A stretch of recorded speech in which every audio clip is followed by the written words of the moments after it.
راستے میں رکاوٹیں ہیں میرا بھائی، اس کا علاج یہ ہے کہ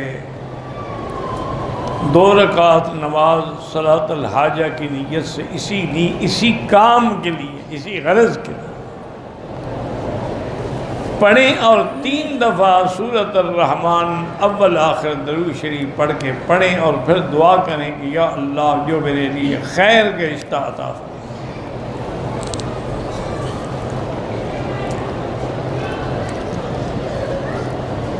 ہماری زمین پر کسی نے ناجائز قبضہ کیا ہوا ہے، اللہ آپ کی مدد کرے۔ آج کل تو یہ وبا ہے نا دنیا میں، باقاعدہ لینڈ مافیا ہیں، ان کی پارٹیاں ہیں، غنڈے رکھے ہوئے ہیں، زمینوں پہ قبضے کر لیتے ہیں، اور غریب آدمی ان کا مقابلہ بھی نہیں کر سکتا، اور پھر فریاد تو کوئی سنتا ہی نہیں۔ بہرحال اللہ سے 2 رکعت دعا نماز پڑھ کے دعا بھی مانگو اور کوشش بھی کرو، اللہ مدد کرے۔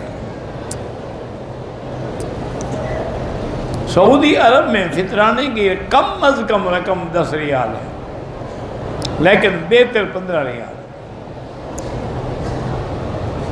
نماز عید کی ترتیب کیا ہے؟ 2 رکعت تکبیروں کے ساتھ، پھر امام 2 خطبے دیں گے۔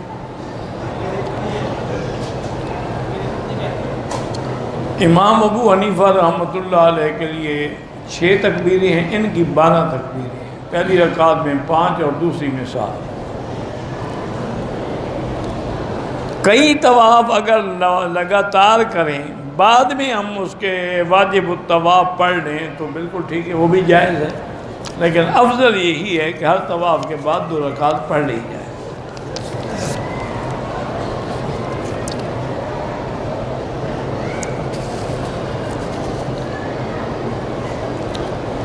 میرا بھائی، کھانے کی بات یہ ہے کہ ایک تو حکومت کی طرف سے کھانا تقسیم ہوتا ہے، اور ایک بعض اہل خیر حضرات جن کو اللہ نے دولت دنیا دی ہے وہ بھی انتظام کرتے ہیں، دسترخوان لگاتے ہیں، کھانے پکے ہوئے تقسیم کرتے ہیں، کھجوریں تقسیم کرتے ہیں، بعض لوگ لسی تقسیم کرتے ہیں، دہی تقسیم۔ تو میں نے آپ کو ایک اجمالی مشورہ دیا تھا کہ اگر آپ امیر آدمی ہیں تو نہ کھائیں، جس کا بھی ہو، کیونکہ اللہ نے جب آپ کو خود پیسہ دیا ہوا ہے تو تم کیوں نیچے والا ہاتھ بنتے ہو؟ حضرت نے فرمایا الید العلیٰ خیر من الید السفلیٰ، تم اوپر والا ہاتھ بنو، نیچے والا نہ بنو، یعنی دینے والے بنو، لینے والے نہ بنو، کھلانے والے بنو، کھانے والے نہ بنو۔ تو اس لیے افضل جو ہے وہ یہی ہے، لیکن اگر کسی نے کھا بھی لیا ہے تو مسافر کے لیے بھی گنجائش ہے کھانے کی، اور عمرے والے مسافر ہیں، اس لیے نعوذ باللہ کوئی حرام نہیں ہے، اور نہ ہی وہ زکوٰۃ کا پیسہ ہوتا ہے، وہ تو باقاعدہ ایک قسم کا آنے والوں کے لیے ضیافت ہے اور ہدیہ ہے، کھا سکتے ہیں، لیکن افضل یہی ہے کہ اگر اللہ نے پیسہ دیا ہو نا جی، تو پھر اس کا اللہ تعالیٰ ہی برکتیں عطا فرماتے ہیں، بلکہ ان کو دیکھ کر تم بھی لے کے لوگوں کو کھلایا کرو، جو تمہارے کمرے میں ہیں ان کا انتظام تم کر دو کہ بھئی میں تمہارے لیے روز کھانا لے آؤں، تو ثواب بھی ملے گا، اکٹھے بیٹھ کے کھانا بھی کھاؤ گے۔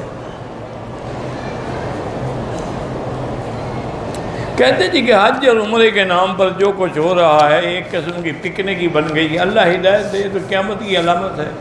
حضور نے خود فرمایا تھا ایک زمانہ آئے گا لوگ سیر و تفریح کے لیے حج کریں گے یا بھیک مانگنے کے لیے حج کریں گے، تو یہ تو دور ہے، یہ تو ہونا ہے، لیکن ان میں بھی کوئی نہ کوئی اللہ والا ہوتا ہے۔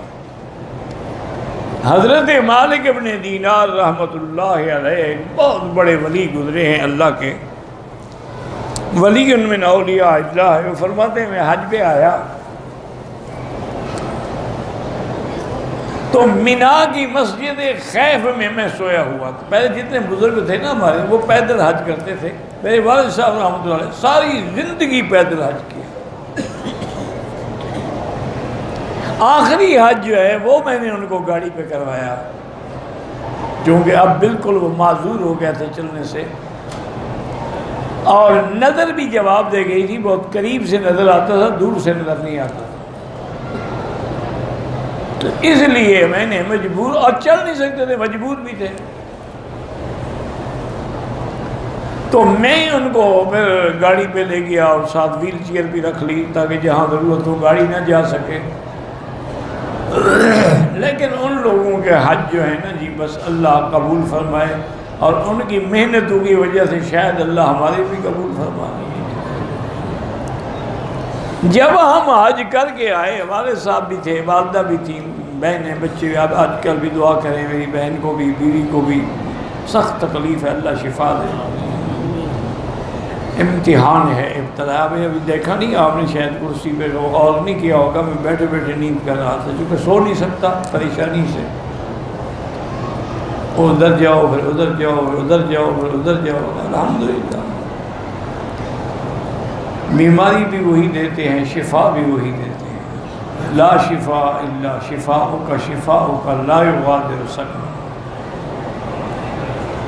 تو بہرحال جب ہم یعنی مینا عرفات مزدلفہ عرفات کر کے مینا آ گیا، کنکریاں مارنے کے لیے رمی جمرات کے لیے جانا تھا، تو میں نے والد صاحب سے عرض کیا، میں نے کہا حضرت مجھے آپ وکیل بنا دیں تاکہ میں اپنی کنکریاں بھی مار آؤں اور ان باقی کو بھی لے جاؤں اور آپ کی کنکریاں بھی میں مار لوں۔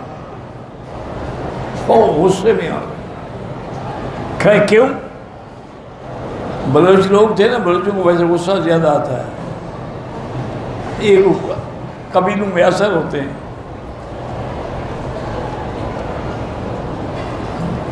ایک آدمی نے کہا نا کہ بلوچ جو ہے نا بے سے بہادر ہوتا ہے، تو کہا نہیں بہادر تو ہو نہ ہو، بد ضرور ہوتا ہے۔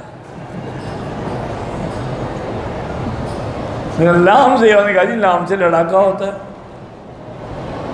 تو بہرحال ناراض ہو گیا۔ میں نے کہا حضرت اس میں ناراض ہونے والی کیا بات ہے؟ یہ تو قرآن پاک ہے کہ لیس علی المریض حرج ولا علی الاعرج حرج، کہ مریض پر بھی اور نابینا پر بھی اور لنگڑے پر بھی کوئی عذر نہیں ہے شریعت میں، اس کو اجازت ہے، رخصت ہے۔ تو آپ کی تو نظر بھی نہیں ہے، آپ چل بھی نہیں سکتی ہیں، تو اب اگر آپ معذور نہیں ہیں، وکیل نہیں بنائیں گے، تو یہ آیات لوگوں کے لیے ہے، آپ اس پر عمل نہیں کریں گے۔ وہ اور زیادہ غصے میں آ گئے، کہنے لگے مولوی مکی میں سمجھتا تھا تم عالم ہو گیا، تم تو جاہل ہو بھائی۔ میں نے کہا جی میں نہیں، جہالت سے تو خیر شک ہی نہیں ہے، میں جاہل ہوں، لیکن انہوں نے کہا اللہ کے بندے بات سمجھو، یہ آدمی اگر نابینا ہے، لنگڑا ہے، اندھا ہے، عذر ہے، جب میری گاڑی کھینچنے والا، ویل چیئر پکڑنے والا میرا بیٹا موجود ہے تو میرا عذر تو باطل ہو گیا، عذر کہاں رہا کہ میں وکیل بناؤں؟ انہوں نے کہا معذور ہوتا تو وکیل بناتا نا، میں تو معذور نہیں ہوں، گاڑی پہ آیا ہوں، ابھی آپ گاڑی پہ لے جائیں گے، مجھے جا کے جمرات کے قریب کھڑے کر دیں گے، میں پتھر اندر، میں نے کو وہاں نشانے بازی کرنی ہے کہ نظر کی ضرورت ہے؟